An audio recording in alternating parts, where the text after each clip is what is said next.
सबसे पहले तो कॉन्ग्रेचुलेशन आपकी जो अपकमिंग फिल्म है 83, वो Thank you very like much. ऐसे हर किसी को बेसब्री से इंतज़ार है। तो अब थोड़ा सा बताइए कि कैसा रहा एक्सपीरियंस शूटिंग का। एंड रणवीर सिंह हैं, आप हैं, और बहुत बड़ी स्टार कास्ट है, बहुत सारे लोगों के साथ में एक हम ऐसा कह सकते हैं कि कपिल देव के ऊपर ये फिल्म बन रही है। एंड तो बताइए कि कैसा रहा ये एक्सपीरियंस 83 का।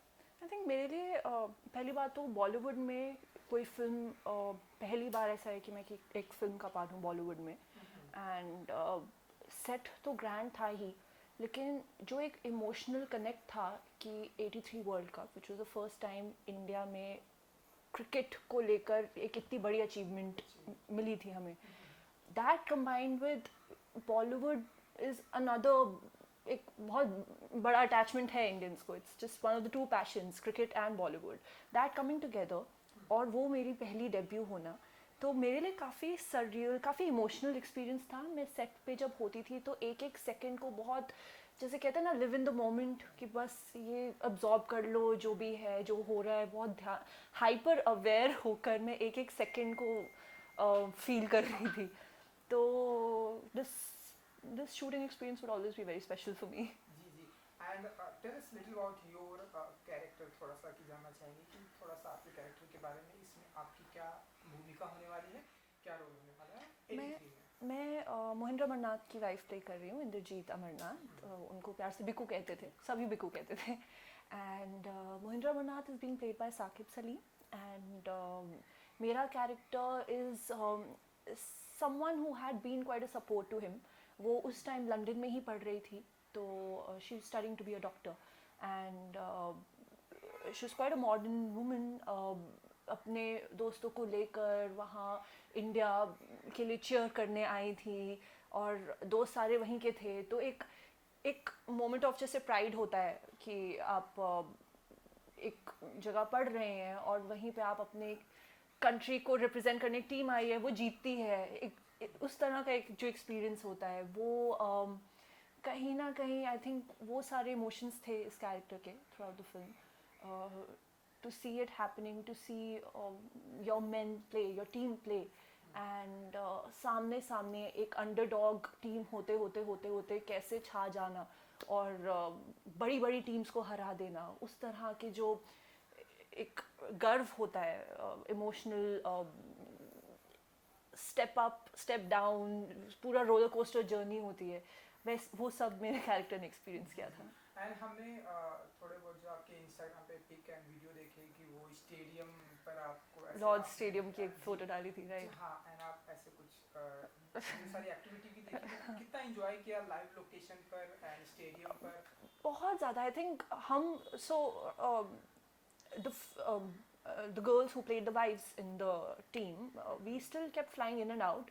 लेकिन जो बाकी टीम थी वो काफ़ी टाइम तक, जो भी मेन टीम के प्लेयर्स थे, वो तो 2 महीने एक साथ वहीं पे रहे हैं। तो उनकी जो बॉन्डिंग थी एकदम जैसे हॉस्टल में लोग रह रहे होते हैं और एकदम एक ग्रुप बन जाता है और खेल कूद भी चल रही है पर काम भी चल रहा है साथ में, उस तरह की वाइब थी। तो उसमें आना, बीच में ज्वाइन करना, शॉट ख़त्म हुआ, तब तक कुछ और सेट चल रहा है और आप बस लोगों के साथ इंटरेक्ट कर रहे हो। बहुत सारे वहाँ के लोकल्स भी थे, तो उनके बारे में जानना, उनके एक्सपीरियंसेस के बारे में जानना, काफ़ी सरप्राइज्ड थे वो कि एक इंडियन टीम है। दे वो अज्यूमिंग कि इतना बड़ा शूट होगा तो बाहर के लोग होंगे शूट करने के लिए, but they were very surprise that was an Indian team that was doing it. शायद उनको पता नहीं था कि बॉलीवुड कितनी बड़ी इंडस्ट्री होती है, बट वो सारे स्टीरियोटाइप्स को ब्रेक होते हुए देखना was a lot of fun.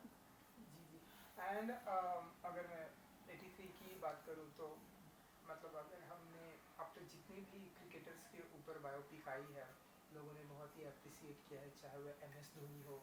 And अब हम 83 देख रहे हैं, तो बहुत बड़ी ऐसे रिस्पॉन्सिबिलिटी बढ़ जाती है कि जो हुआ है उसे फैक्ट दिखाना है, एंड राइट, जो लोगों को नहीं पता है वो भी लोगों के राइट। सामने प्रेजेंट करना है। सो एज एन एक्टर कितनी बड़ी, हालांकि ये सवाल डायरेक्टर से भी होना होता है, लेकिन आपसे, आप यहाँ हमारे सामने, तो एज एन एक्टर कितनी बड़ी रिस्पॉन्सिबिलिटी बढ़ जाती है कि जो हिस्ट्री में हुआ है, हिस्ट्री को रिक्रिएट करना, ये कितनी बड़ी रिस्पॉन्सिबिलिटी होती है अदिति के लिए।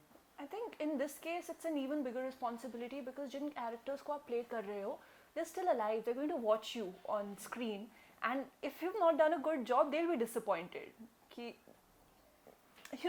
there's a person जिसको आप प्ले कर रहे हो, वो अभी लाइव आपको देख रहा है, आप उनका एक 20 साल पहले 40 साल पहले हुआ एक पार्ट प्ले कर रहे हो, and if you not done a good job then you just it's not justified.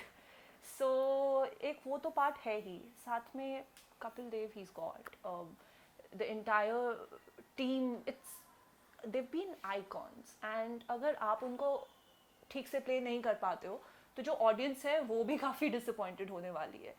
तो मैंने देखा एक्टर्स को वहाँ पे बिहाइंड द सीन्स इतना एफर्ट पुट करते हुए. The direction team also took care, the makeup and hair team took care कि एक एक जहाँ जहाँ तक सिमिलैरिटी बनाई जा सकती है कैरेक्टर्स की, चाहे वो एक्सटर्नली हो या इंटरनली, वो सब आए, बॉडी लैंग्वेज में आए, बात करने के स्टाइल में आए, एंड काफ़ी एफर्ट डाला गया है. वो प्रेशर की काफ़ी अंडरस्टैंडिंग रही है और उस पर काफ़ी काम भी किया गया है. And I think shooting complete हो चुकी है. शूटिंग कंप्लीट हो चुकी है.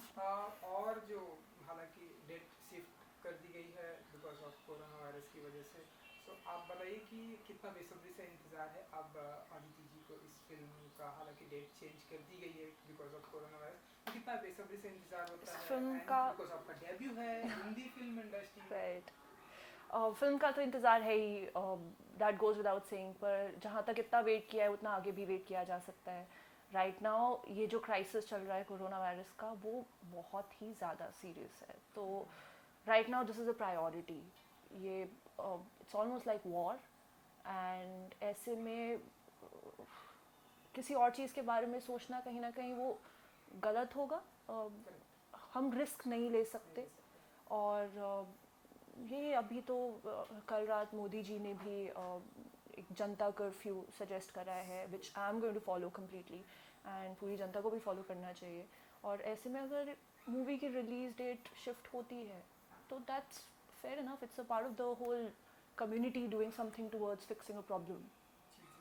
एंड क्योंकि हमने आपको साउथ की फिल्मों में भी देखा है, एंड आपको 2015 में 2015 में जो हर किसी मॉडल का सपना होता है हमने आपको देखा, एंड नाउ डेब्यू कर रही हैं आप हिंदी फिल्म इंडस्ट्री से. कितना खुश हैं आप, क्योंकि हर एक एक्टर की, जितना मैं जानता हूँ कि अपने डेब्यू की उनकी एक ड्रीम होता है कि मेरी डेब्यू फिल्म इस तरह की होनी चाहिए, काश इस तरह का कैरेक्टर होना चाहिए. सो अदिति जी अपने डेब्यू फिल्म से कितने खुश हैं, अपने कैरेक्टर से कितने खुश हैं, एंड इस डेब्यू को लेकर कितनी एक्साइटेड है हिंदी फिल्म इंडस्ट्री में? मैं अपनी लाइफ की हर अपॉर्चुनिटी को एक बहुत मेजर गिफ्ट की तरह मानती हूँ. चाहे वो मिस इंडिया जीतना होता, अगर शायद मैं मिस इंडिया ना भी जीती और अगर मैं as one of the participants होती, तो मेरे लिए एज अ पार्टिसिपेंट वहाँ पे पहुँचना भी एक बहुत बड़ी बात होती. उसके आगे भी मेरी लाइफ का हर एक पड़ाव जो था, चाहे वो एक पहली साउथ फिल्म हो या पहली वेब सीरीज़ हो या पहली डेब्यू इन बॉलीवुड, वो सब मेरे लिए एक I've always given equal value to every opportunity that I've had, and yes, I'm very excited with the fact that my debut in Bollywood is coming out, but शायद मुझे कहीं ना कहीं एक वहम भी होता है कि किसी चीज़ के बारे में ज़्यादा ओवर एक्साइटेड नहीं होना चाहिए. फिर फॉल भी शायद एक रहती है टेंडेंसी खुद को प्रोटेक्ट करके रखने की. तो जब खुशियाँ आती हैं मेरी तरफ, मैं उसको बहुत ग्रैटिट्यूड के साथ, बहुत खुश होकर, बहुत होपफुल होकर उनको एक्सेप्ट करती हूँ और उनको इन्जॉय करती हूँ. लेकिन एक कहीं ना कहीं शायद वो पीछे का एक वो भी रहता है कि संभल कर आगे और भी बहुत कुछ करना है और जाना है. एंड जब आपने अपने हाँ, आई थिंक हमने कुछ ऐसा कुछ बोला था कि साउथ फैमिली मेंबर का रिएक्शन, देन वो मैंने क्वेश्चन पूछने वाले थे शायद आप. हाँ हाँ बोले. ऑलराइट. सो जब ये आपने मूवी की एंड अपने घर वालों को बताया, तो फैमिली मेंबर्स का क्या रिएक्शन था कि मैं इस तरह से 83 के ऊपर फिल्म कर रही हूँ? अपने घर वालों को बताया आपने? ऑब्वियसली. बट मेरी फैमिली बहुत ही जो करना है करो, अच्छा करो, खुश रहो, उस तरह का माइंडसेट रखती है. तो अगर मैं मूवी ना कर रही होती, कोई कैंपेन कर रही होती, their reaction would have been तू खुश है ना. चाहे वो उनसे बड़ी ईयर्स अगो जब मैं कॉलेज में थी, उस टाइम ISB करके there is this MBA institute which is considered to be one of the best MBA institutes in India, and I got through that. And when I got through that and I told my dad, he was like, हाँ, और मुझे लगा बहुत excitement के साथ कि बहुत खुश होंगे और I am proud of you बेटा बोलेंगे, बट उनका रिएक्शन हमेशा ये होता है, नाइस, गुड, अच्छा कर लो, खुश हो ना, बस ठीक है. सो चाहे वो बड़ी से बड़ी मूवी क्रैक कर लूँ, कुछ भी कर लूँ, उनका हमेशा यही रिएक्शन होने वाला है. खुश है ना बस. हाँ. सो इसके अलावा क्योंकि अब आप हिंदी फिल्म इंडस्ट्री में डेब्यू करें तो अब आपसे बहुत सारे लोग पूछने वाले हैं कि आपके वो ऐसे role model actor male female जिससे आप बहुत ही इंस्पायर्ड होती हैं, जिन्हें आप फॉलो करती हैं, जिनकी फिल्में बहुत देखती हैं, सो अगर आप बता सकें. I think currently Tapsi Pannu would be that person. उनकी जर्नी बहुत ही डिटर्मिनेशन और ग्रिट वाली रही है, काफ़ी स्ट्रॉन्ग रही हैं वो. अपना रास्ता खुद बनाया उन्होंने. उनका भी कोई फिल्मी बैकग्राउंड नहीं था, मेरा भी कोई फिल्मी बैकग्राउंड नहीं है, और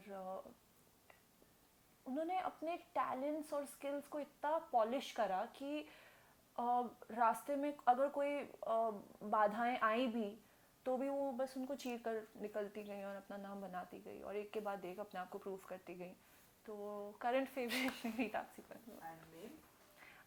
बहुत सारे लोग हैं. I think Vicky Kaushal would be the male version of a similar path जो तापसी पन्नू ने लिया है. तो आई गेस या विकी कौशल.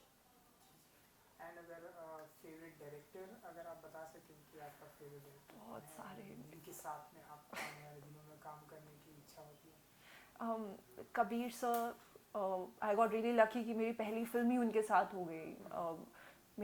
हम जो भी मेरा सर्कल रहा है उसमें हम हमेशा क्रेव करते हैं कि ये कुछ डायरेक्टर्स हैं जिनके साथ काम करना है. Kabir Khan is one of them. So I am very glad that I am getting an opportunity to have my first film with him. Imtiaz Ali sir, मैं उनसे एक आध बार मिली हूँ, उनसे जो बात करी है, अब एकदम हिप्नोटाइज से हो जाते हो किसी के आर्ट से, किसी के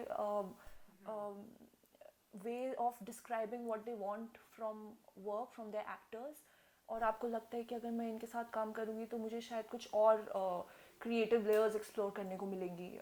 इम्तियाज़ sir is one of them. So many actually, it's just hard to name one of them.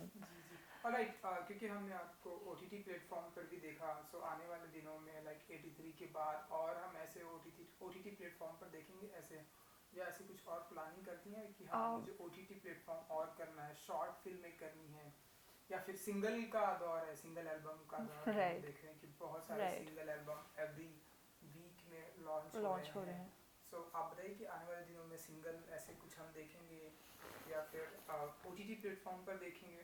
I think OTT platforms मेरी जनरेशन ऑफ एक्टर्स के लिए काफ़ी बून की तरह साबित हुए हैं. बिकॉज इवन ऑन डेज जब आप कोई project, you have a choice to choose art over random work for money.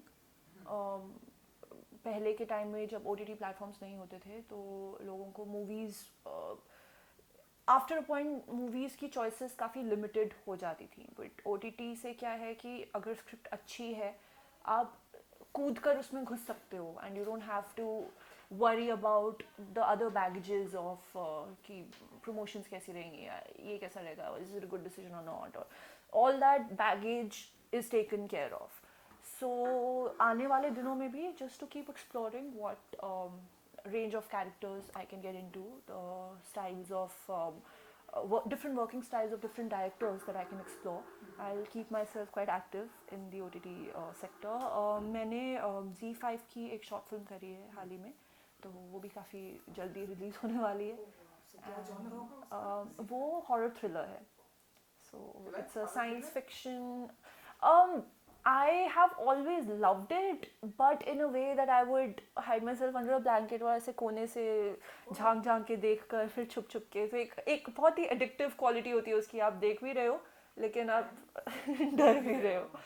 तो हमेशा से ये रहा है मेरा उसके साथ. जी. चलिए एक आखिरी सवाल बस ये कि प्रेजेंट टाइम में हम देख रहे हैं एक जो एक्टर होता है लाइक ऐसे मल्टी टैलेंटेड होता है, एक एक्टर सिंगर होता है, एक एक्टर डायरेक्टर होता है, एक एक्टर प्रोड्यूसर होता है, एक एक्टर बहुत सारी एक्टिविटीज़ में पार्टिसिपेट करता है. सो अदिति जी को एक्टिंग के अलावा और किन किन चीज़ों का शौक है? सिंगिंग का शौक है? आई आप थिंक गाती है गाना? नहीं, मैं सीखने की कोशिश कर रही हूँ, पर singing is not really my cup of T. नहीं, बिल्कुल भी नहीं। लेकिन एक्टिंग के अलावा एक चीज़ है जो शायद एक्टिंग से पहले भी मेरे अंदर थी, which was my love for education, not just my own education but also मुझे हमेशा ये लगता है कि हमारे कंट्री में रिसोर्सेज बहुत हैं in terms of even a large population that we have and young population, वो भी अगर हमारे डेमोग्राफिक्स देखें तो यंग लोग ज़्यादा हैं। अगर वो यंग लोग और स्किल्ड हों और एक पूरी मार्केट है वहाँ पे, उनकी अगर if they skilled they are able to contribute more towards the GDP and they are consuming more, so consumption भी इंक्रीज होती है, प्रोडक्शन भी इंक्रीज होती है, ओवरऑल कंट्री प्रोग्रेस करता है। एंड मुझे हमेशा से था कि इन रिसोर्सेज को स्किल्ड करने में कहीं ना कहीं मेरा योगदान होना चाहिए। उसमें मैंने काफ़ी कोशिश भी करने की कोशिश करी। मैंने आंगनवाड़ीज़ के साथ शुरू में काम काफ़ी किया था वुमेन एंड चाइल्ड डेवलपमेंट में। एंड शुरू में मेरा ये भी रहा था कि डिजिटल मीडियम्स के थ्रू इनको अगर हम एक स्टैंडर्डाइज्ड एजुकेशन को एक्सेस दे सकते हैं, जिस तरह की एजुकेशन सिटीज़ में लोगों को मिलती है, और जैसे जैसे आप डीपर विलेजेस में जाते हो सेम क्वालिटी ऑफ एजुकेशन नहीं मिलती। कभी कभी कास्टिज्म के चक्कर में, कभी इकोनॉमिक बैरियर्स के कारण, कई बार वो डिस्टेंस के कारण, ज्योग्राफी के कारण उनको सेम क्वालिटी ऑफ एजुकेशन नहीं मिलती। तो इस गैप को ब्रिज करने का मेरा हमेशा से ही एक मोटिव रहा है। उस पर मैंने अपनी तरफ से भी काफ़ी काम करने की कोशिश करी है, खुद भी कुछ वीडियोस बनाई हुई हैं जो एटलीस्ट शुरू में एनजीओज़ के थ्रू लोगों तक पहुंचाने की कोशिश करी है।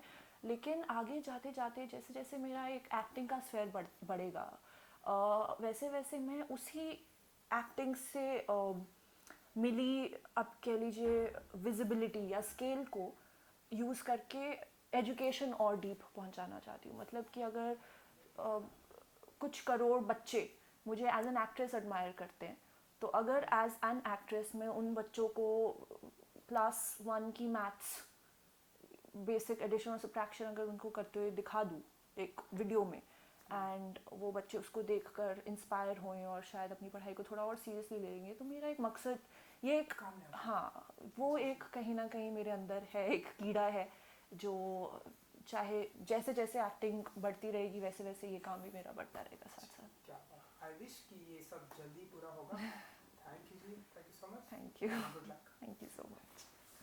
Now